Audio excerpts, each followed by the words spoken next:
I think disclosure that we aren't alone would have a net benefit to society globally.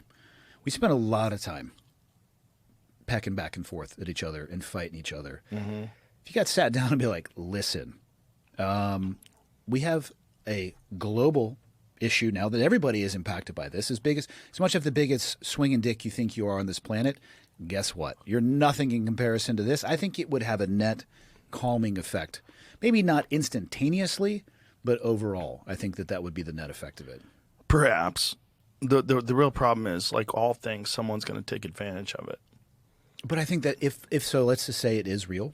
I think that's already happening. Like the U.S., if that's real, the U.S. is not the only country that has agreed not to disclose because it is to their benefit not to do so. Like these things, Russia has a crash program. I'm sure China does as well, too. And I'm sure that everybody, to include the U.S., is trying to reverse engineer these things for our benefit as fast as humanly possible. Yeah. So I think if it is true, that is the case. And that's the Bob Lazar story. There's a great documentary that's out now called S4 that's about Bob Lazar. I had him on again for the second time. I don't want to believe him. I want to think he's a bullshit artist, but I believe him.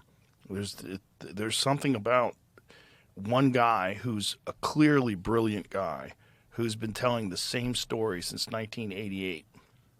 yeah. You know? And like you said, a volume of other stories. Some of them I think you can completely For sure. write off. But other ones, pretty tough from pretty credible people who aren't making claims like, hey, I sat down and had a beer with this thing. But like, Right. I was in an aircraft that has a certain performance envelope, and we understand the performance envelope of what humans are able to fly at this point